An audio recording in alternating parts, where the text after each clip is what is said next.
Most people would probably look at this plot and see a problem. It's long, narrow, compressed by the trees, and almost impossible to build on without the whole thing feeling like one endless corridor. But sometimes, the most interesting architecture comes from those limitations. Because hidden at the edge of town, surrounded by woodland, was a plot that immediately caught my attention. Not because it was the perfect plot, but because it wasn't. And if I could somehow make it work, I had a feeling it could become something really special. So sit back, grab a drink. This is Paralives. Before we get started today, if you enjoy watching me slowly test the limits of both my patience and various building games in the pursuit of architecture, consider subscribing. We're slowly working towards 20,000 subscribers this year, and every like, comment and subscription genuinely helps more than you might realise. Now, let's see what kind of trouble this plot can cause. The reason I chose this plot wasn't just the trees or the privacy, or even the fact it sits tucked away at the edge of town. It was what sits beyond it. Hidden beneath the cliff behind the property is a railway line quietly cutting through the landscape. Now admittedly, most normal people probably don't choose a house based on nearby railway infrastructure, but I have never claimed to be normal. I love the idea of creating a secluded woodland retreat, a place surrounded by nature while still feeling connected to the world beyond the trees. The first step was to clear the site. Old materials, random debris, and enough rocks to make me question whether this was actually a building plot or simply nature fighting back.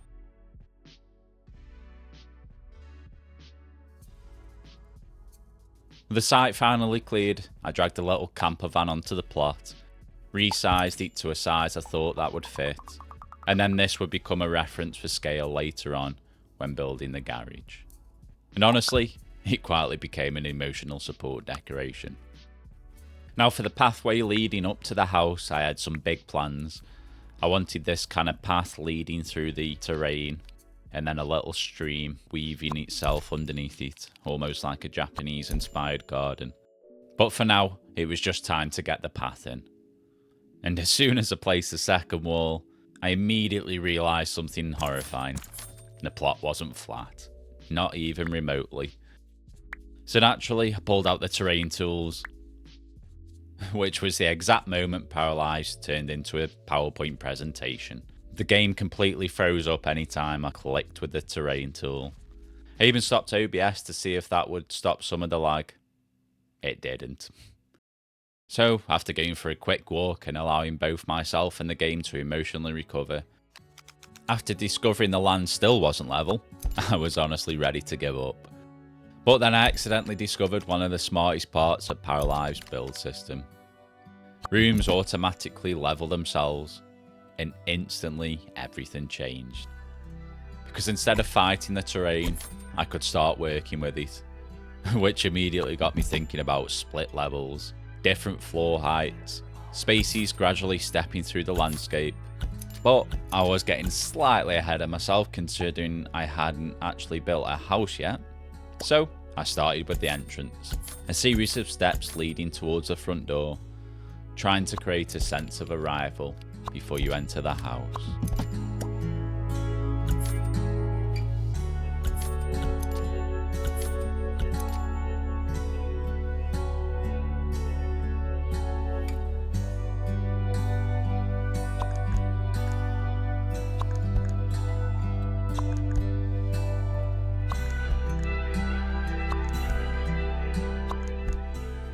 And almost immediately, I knew what the most important view in the entire project needed to be.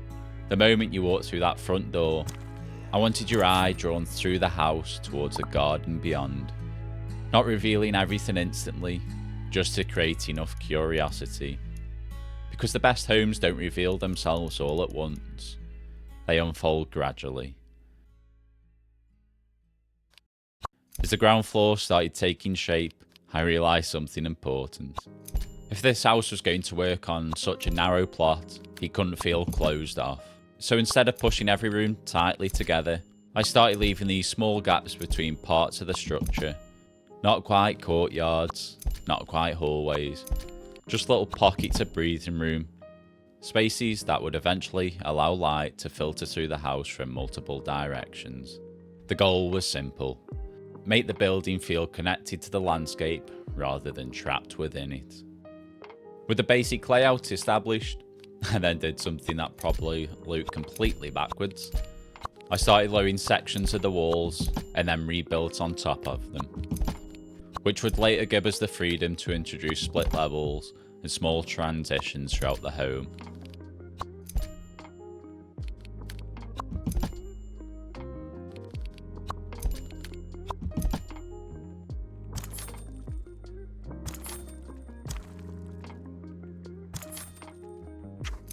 And almost immediately, the house stopped feeling like a rectangle and started feeling architectural. The next challenge was the living room. Originally, I wanted a little cozy retreat, a fireplace, comfortable seating, and large views into the courtyard. The problem was, I'd accidentally turned it into a corridor. To reach the kitchen and social spaces beyond, you had to walk directly through it, which completely defeated the point. After staring at the layout for far longer than I'd like to admit, I introduced a little circulation route behind it instead, creating a dedicated corridor, allowing the living room to become what it was supposed to be, a destination.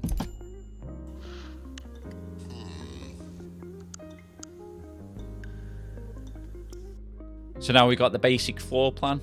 Starting at the far end of the house, we have the master bedroom, and I did extend it slightly to make a bit more room for an ensuite later on. Then next door to that, the main bathroom. A little smaller than I'd like, but that's a problem for future me. Bedrooms 2 and 3 sit nearby, simple for now, but helping balance out the private side of the house. And at the front of the property sits the office, separated from the social spaces and tucked away in its own quiet corner. Then we move into the entrance hallway, the space tying everything together, then wrapping around to the other side of the house as a guest toilet, before the house opens up into the living room, and then finally the kitchen and dining space. The social heart of the entire home.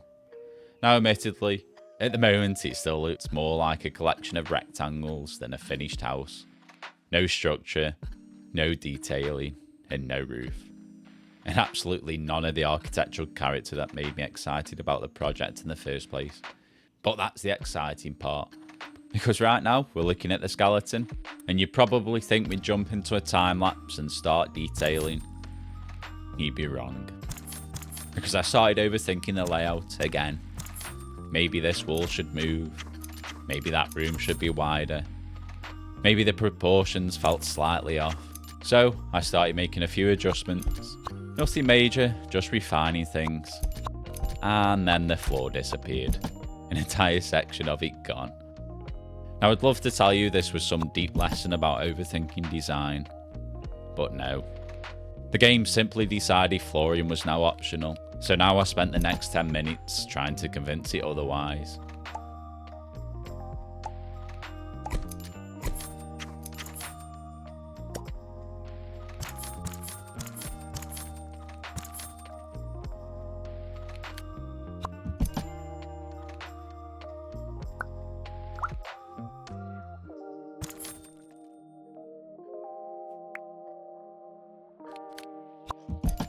This is the worst! Eventually, everything was fixed. The layout survived. My confidence did not. With the floor once again functioning as a floor, I wanted to start thinking about the experience of the house. So before worrying about the columns, supports or roof lines, I started placing some windows. Not because I knew exactly where they would stay, but because I wanted to understand how the spaces would feel, where the light would enter, which views were worth framing, and how each room connected back to the landscape around it. Now this next decision took far longer than it should have, but that's pretty on brand for me right now. because I knew I wanted something special at the front of the house. I tried smaller openings, safer options, more traditional layouts, but every time something felt hesitant. Because if the entire goal of this project was connecting the house to nature, then I needed to commit. So eventually, I replaced the entire front elevation with one enormous glass wall, and suddenly everything started to click. The boundary between inside and outside started to disappear, the house feeling lighter, more open, and for the first time all build, I could properly see the vision I had in my head from the beginning.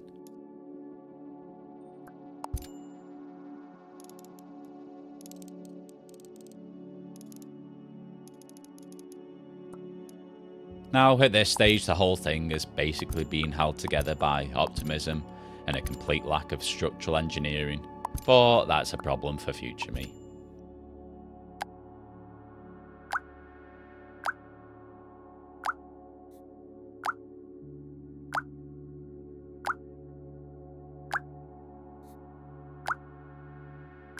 After spending far too long trying to choose wall finishes, I eventually gave up.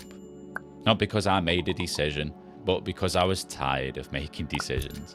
So instead, I turned my attention to the entrance, something I'd been excited for and I couldn't hold off any longer. And also, I wanted to know whether the vision I had in my head would actually work. The idea was simple, he says. A small stream crossing beneath the pathway as you approach the house. Something subtle. A feature that helps connect the architecture back to the landscape. Now, admittedly, there actually aren't any water features in Paralives yet. But when has a minor setback like that ever stopped us before? So, I started experimenting, lining the path with rocks and trying to create the rough shape of the stream itself. Unfortunately, there's only really 2 rock types in the game that I keep coming back to. But if there's one thing years of building games has taught me, that if you rotate something enough times and resize it aggressively enough, eventually people stop recognizing what it originally was. So after a lot of rotating, scaling, and generally abusing the building tools, the stream slowly started taking shape. Then I stumbled across this incredibly flat rock. Originally, I was planning to use it as the decorative stone at the base of the stream, but after recoloring it, it looked surprisingly convincing as water. And that's the point where things started getting out of hand. Suddenly, I was adding little pools along the streams, small pockets of water collecting between the rocks, trying to create the impression that the water was slowly flowing down through the landscape, rather than simply existing there.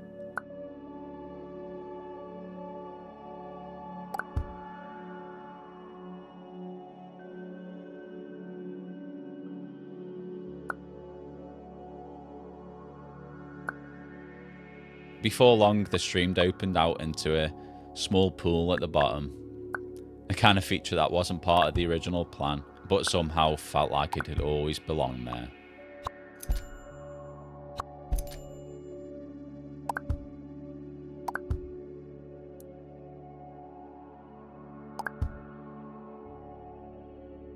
From there, it was time to soften everything. Some shrubs, a few plants, a cherry blossom, and then I found this tree. One of those rare moments where you place something down and immediately know it's staying. Because suddenly, the entrance wasn't just a path anymore, it was a scene. A first impression, the beginning of the journey into the house. And for the first time all episode, the place was starting to feel alive. With the entrance slowly coming together, it was time to head back inside. The master bedroom was the first room I really wanted to focus on. Originally I'd planned a separate ensuite, but the more I thought about it, the more I liked the idea of it feeling connected to the bedroom itself, almost like a luxury hotel suite. So instead of fully enclosing it, I introduced a half-height dividing wall, giving the bath its own space while still allowing the room to feel open and connected.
The remaining bedrooms actually came together surprisingly quickly.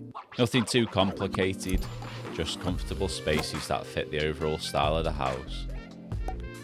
The kitchen, however, that's where things got interesting, because this was always meant to be one of the social centres of the home, a place where the architecture connects directly to the landscape outside. Ideally, I'd have this entire corner opening up with huge bifold doors, allowing the kitchen and dining area to spill directly onto the deck outside. Outdoor seating, views into the garden, and a seamless transition between inside and out. I also added a smaller seating area inside for the colder months. Although for the purposes of this video, we're simply going to pretend this house isn't located in the UK, meaning the outdoor seating actually gets used for more than 3 sunny afternoons a year.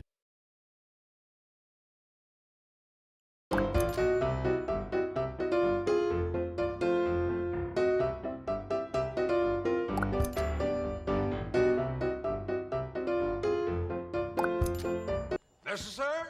Probably not. No, but I do it anyway.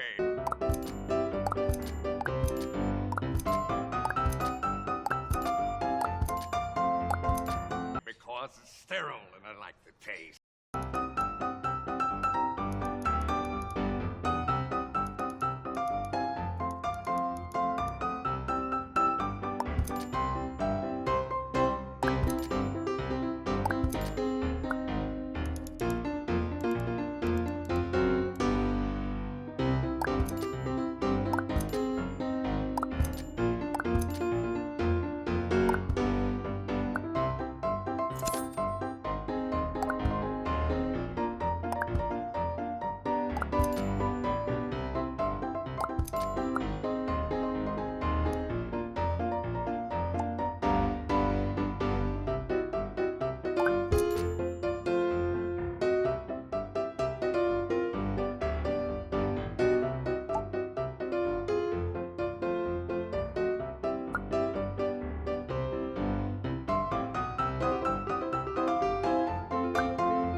Then we arrive at what might secretly be the most important room in the entire house, the office.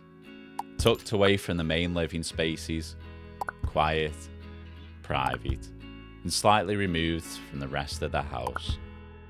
The perfect place for those late night editing sessions, replying to comments, planning future projects, and spending 3 hours adjusting something that absolutely nobody else will ever notice.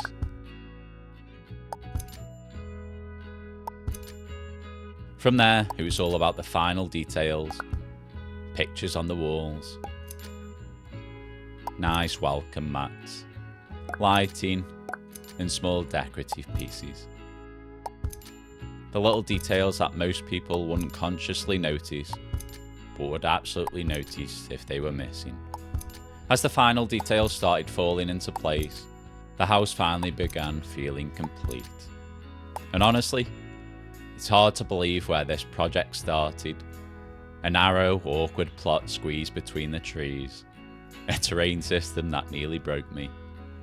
Disappearing floors. And more time spent overthinking layouts than I'd ever publicly admit.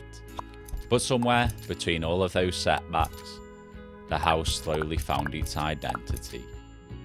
What I originally saw as a limitation became the thing that defined the entire build. The narrowness created progression, the terrain created split levels. The gaps between rooms allowed light to flow through the house, and the surrounding woodland gave every space a sense of privacy and calm. The more I worked on it, the more it felt like the house belonged here, not imposed onto the landscape, but shaped by it.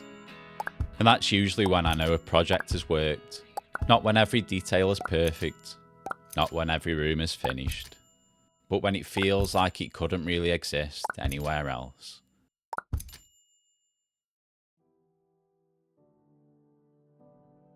One of my favourite parts of the build is still the entrance, the stream, the planting, the cherry blossom. The gradual transition from the outside world into the house itself. Because before you ever reach the front door, the architecture is already telling a story. And once you step inside, the views begin to reveal themselves one by one. The garden, the glass wall, the split levels, the spaces opening and closing as you move through the home. Every part of the design guiding you a little further, eventually leading you towards the social heart of the house, the kitchen, the deck, the outdoor seating, and beyond that, the garden and landscape itself. Even the office ended up becoming exactly what I hoped it would be, a little quiet retreat separated from the rest of the home, the kind of place where you could spend hours creating, editing, planning future projects, or simply sitting there pretending you're working while reading comments. And honestly, if this house was real, that's probably where you'd find me most days. Before I go, I just want to say a huge thank you to everyone supporting the channel over on the Patreon, whether you're downloading saves, following the builds behind the scenes, or just supporting the channel. It genuinely means so much to me. Every bit of support helps me give more time to create videos like this, and as the channel continues to grow, that support becomes more important than ever. I also want to thank every single person who watches these videos, the people who leave comments, share ideas, offer feedback, or simply put one of these videos on at the end of a long day. Because what started as me building houses and factories and video games is slowly becoming a community full of people who love creativity, architecture, and storytelling as much as I do. And that's something I'll never take for granted. This year, we're working towards 20,000 subscribers. A goal that genuinely felt impossible not that long ago, but with the support this community continues to show, I honestly think we can get there. So if you enjoyed the video, consider leaving a like, subscribing, and let me know what you think of the build down in the comments. For now though, I think I'll just sit back and enjoy the view, and listening to the trains quietly passing through the valley below. Ginge. Out.